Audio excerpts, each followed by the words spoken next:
Welcome to table for 92, element number 66, dysprosium. It's number 66 because it has exactly 66 protons within its nucleus. For dysprosium, we're cooking up a wonderful coq au vin. Originally, it's meant to be rooster with wine, coq au vin, but we'll be using a hen today. Coq au vin is an homage to Paul-Émile Lecoq de Beauxbajon. I definitely butchered that, but he was the discoverer of dysprosium. He is super French and a super influential scientist. Overall, he discovered gallium, samarium, as well as dysprosium. But yeah, there isn't dysprosium found in coq au vin or any food for that matter, and it has no biological role in the human body. I like to refer to him, the discoverer, as Lecoq for many reasons, but mostly in this case because Lecoq and coq are basically the same word, meaning rooster. Lecoq was a really unique scientist for the time. He was pretty much self-taught at home. His mother was very well educated, and so that kind of got passed down to him. They, of course, were able to do this because the family had a really successful wine business, so coq au vin sure is appropriate to pair with dysprosium. Roosters and wine, baby. Bouquet garni. Lovely. And of course, for a traditional coq au vin, you use rooster blood and rooster meat. I don't have a rooster guy, but at least I have traditional French red wine.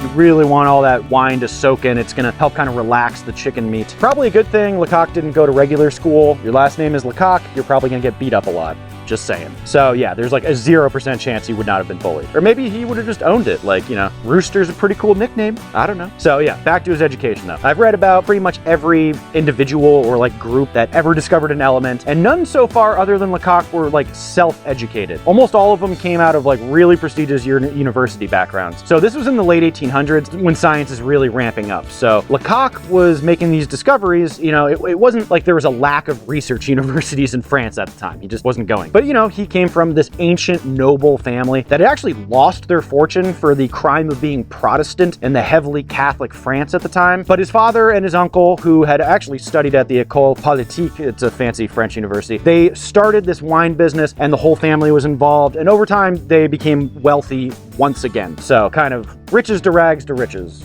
I suppose. So it was this whole family, very well educated, and I would, venture to say probably like a little bit of a chip on their shoulder about the whole, the state stealing their ancient fortune and their presumed castle, So maybe this kind of like attributed his kind of cavalier stance toward formal education. That's just my opinion, but I really am fascinated by the guy. He somehow got his hands on a copy of the École Polytechnique syllabus for a bunch of different classes, and him and his family like helped him build a small laboratory on their property, and he learned chemistry on his own. And chemistry is super hard. So yeah, again, I don't know exactly what to make of this. Like, are they just like a kind of a quirky family, or is this more like a screw you to the French state that had, treated his family so harshly in the past? Maybe I'm looking too much into this, but it does sound peculiar. This is going to be like the last time in the history of science that this kind of discovery could be made without a university affiliation. Like today, when they discover new elements, it is in billion-dollar research centers, and they are like bombarding atoms together. So yeah, like not going to happen today. You're not going to create a new element in your basement with a chemistry kit. Not going to happen.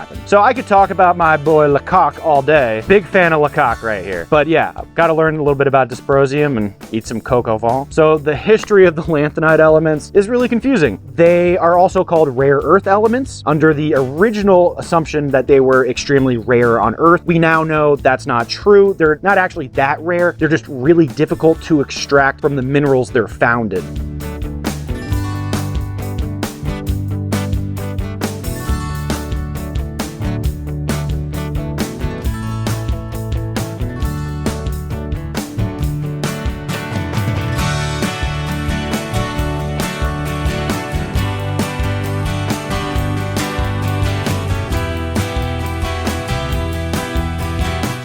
Cognac.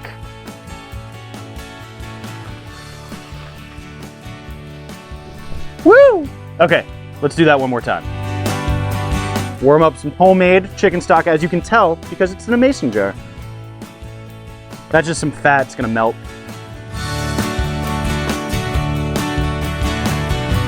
The discovery of each one of these lanthanide elements is extremely frustrating. If you've watched any of my episodes about it, then you know my stance on the matter, not in favor. I gotta give it up to those scientists in the 17 and 1800s to discover all that stuff without like our modern amenities. But of course, you know, they had to make a lot of mistakes along the way. The lanthanum group of elements are all pretty similar. That's why, you know, they get their own little section on the periodic table. But it started with the discovery of yttrium oxide in the village of Ytterby in Sweden. Johann Gadolin, this is like in the 1790s, right? He had discovered a new element in yttrium oxide, but lo and behold, there were a bunch of other lanthanide elements still in the yttrium oxide that evaded his discovery. And it was Lecoq who almost 100 years later in 1886 was working with yttrium oxide and was able to extract a new element he named dysprosium, ancient Greek for hard to get, right? Makes sense. That should be like on my dating profile, I'm dysprosium. No, that's terrible. That's a terrible idea. Actually, if I put that on there, they might think I have a terrible affliction of some sort. Dysprosium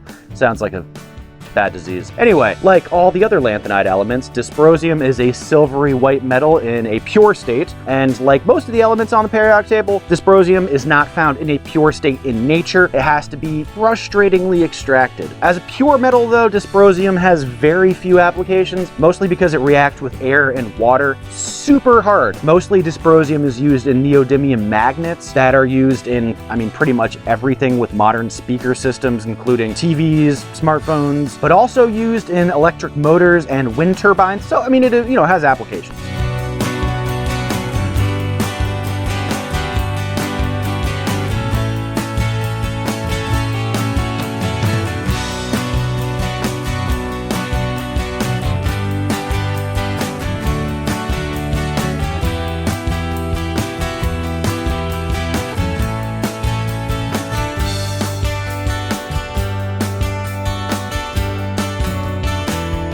Dysprosium is going to be in very high demand, along with all the other rare earth lanthanide elements, in the next few decades. I'm a big fan of nuclear energy. I think it's one of the most underutilized sources of energy we have, and dysprosium oxide nickel rods are used in nuclear reactors as control rods because they can easily absorb neutrons over long periods of time without bending or tearing. So that, if we ever build more nuclear power plants, is going to be an important element to have around.